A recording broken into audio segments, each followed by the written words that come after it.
उपचुनाव के अंदर सरकार ने सारी सीमाएं लांघ दी। जहां सरकार ने सारी सीमाएं लांघने का काम किया, वहीं जिस इलेक्शन कमीशन को हम निष्पक्ष एजेंसी मानते हैं, जिसको एक बड़ी जिम्मेवारी दी गई है कि वो निष्पक्ष चुनाव कराए। हैरानी की बात थी कि अब की बार इलेक्शन कमीशन भी जो है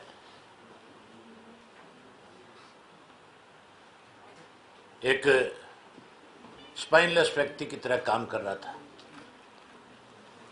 सरकार के इतना ज़्यादा दबाव में था कि हमने इलेक्शन कमीशन को 15 रिटर्न में कंप्लेंट दी, और जो 15 कंप्लेंट दी थी उसके अंदर बाकायदा तौर पे हमने सारे सबूत जुटा करके उनके सामने बताए और उनसे हमने कहा कि आप इनके ऊपर कार्रवाई करें। इलेक्शन कमीशन ने हमारी एक भी किसी कंप्लेंट का कार्रवाई करना तो बहुत दूर की बात थी, हमें अवगत नहीं कराया, आंसर नहीं दिया कि आपकी तरफ से कोई कंप्लेंट हमें रिसीव भी हुई है क्या। वहीं प्रदेश की सरकार ने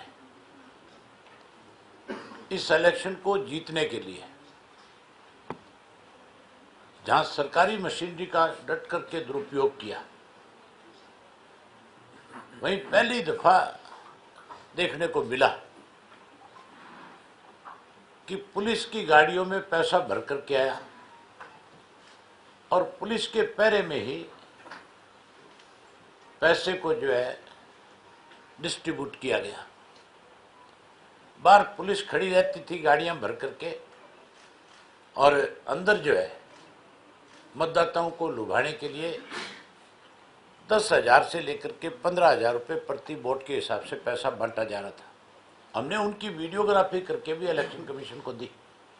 हमने उनको एक एक जगह बताई कि कहाँ कहाँ कौन कौन व्यक्ति पैसा बांट रहे हैं, पुलिस की कस्टडी में पैसे बांटे जा रहे हैं, उनकी वीडियो बना करके भी दिए।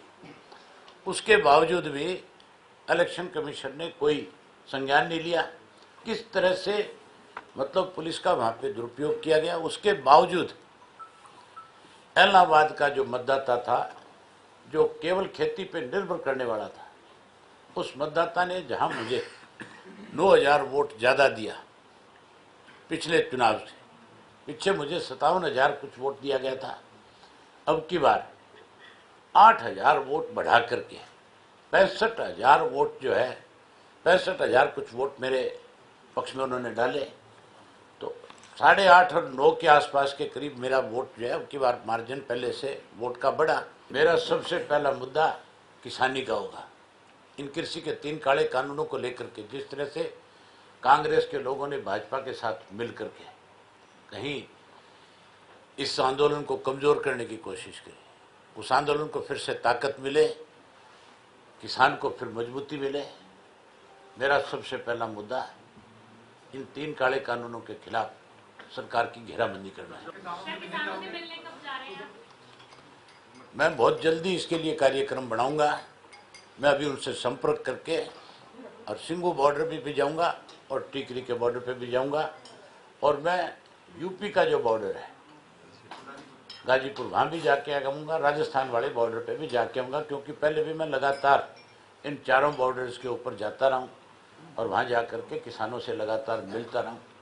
अब भी उनसे जा कर के मिलूँगा। मैं किसानों से मिलने जाऊँगा, और अगर वहाँ के किसान जत्थेबंदियाँ फिर से मुझे ये कहेंगी कि अभय सिंह जी कृषि के 3 काले कानून रद्द हो, इसके लिए आप एक बार फिर इस्तीफा दो, तो फिर अभय सिंह इस बात से हिचकिचाएगा नहीं, फिर इस्तीफा दे देगा। भाई इसी लेकर आज सुबह दुष्यंत चौटाला ने भी प्रेस कॉन्फ्रेंस की। उन्होंने कहा कि चुनाव कोई खेल नहीं है, तो बार-बार इस्तीफा दिया, दोबारा चुनाव करवा दिया। मैं ऐसे लोगों के सवाल का कोई उत्तर देना नहीं चाहता। मैंने जिस दिन मेरा इलेक्शन का रिजल्ट आ रहा था एक बात कही थी, उसमें सारी चीज़ खत्म हो जाती है। आप मेरे उस सवाल का जवाब उनसे ले लो, वो उस पर क्या आंसर देते हैं, फिर मैं आपको आगे कोई बताऊंगा कि क्या है। मैंने उस दिन कहा था कि जंगल में शेर जो है उसको इंजर्ड किया जा सकता है, उसको घायल किया जा सकता है, लेकिन गिद्दड़ राज नहीं कर सकते। आज भी वही बात कह रहा हूं कि मुझे इन्होंने मारने के लिए हर तरह के अच्छे हथकंडे अपनाए, पैसे बांटे, सरकारी दबाव दिया, पुलिस प्रशासन का रौब दिखाया, वहीं पैरामिलिट्री फोर्सेस लगा करके लोगों को कहीं दबाने की कोशिश करी गई। कांग्रेस ने बीजेपी का साथ दिया और जो नए हथकंडे अपनाने चाहिए थे वो सारे अपनाए। उसके बावजूद लोगों ने मुझे 9,000 ज़्यादा वोट दिए और मैं चुनाव जीत करके आया। मेरी इस बात का अंश पर वो दे दें, फिर कोई आप उनके बारे में मेरे से पूछ लें कि वो क्या कहते हैं, क्या उनकी हैसियत है, क्या औकात है। अब उनको एहसास नहीं हुआ। अजय सिंह मेरे बारे में कहता था कि अगर हम नहीं चुनाव में जाते, अगर हम इसके चुनाव में चले जाते पिछले में, तो अजय सिंह विधानसभा का सदस्य नहीं बनता। अब की बार तो चारों भाई, अजय सिंह भी, दोनों उसके बेटे और भाभी, रात को 2-2 बजे तक लगातार लोगों के दरवाजों पे दस्तखत दे रहे थे। गोपाल गोविंद के चुनाव की बजाय उस चुनाव को उन्होंने ज़्यादा लड़ा। उसके बाद लोगों ने सबक सिखा दिया। पूछ रहे उनसे, अब की बार तुमने जोर लगा लिया नहीं? वो तो फिर विधानसभा में आ गया था और आ गया नहीं, उनकी छाती पे बैठूंगा। मेरी कॉन्स्टिट्यूंसी जो है वो टोटल खेती करने वाले लोगों पे निर्भर करती है। और मैंने आपको पहले ही बताया कि मेरी जीत नहीं, किसानों की जीत है।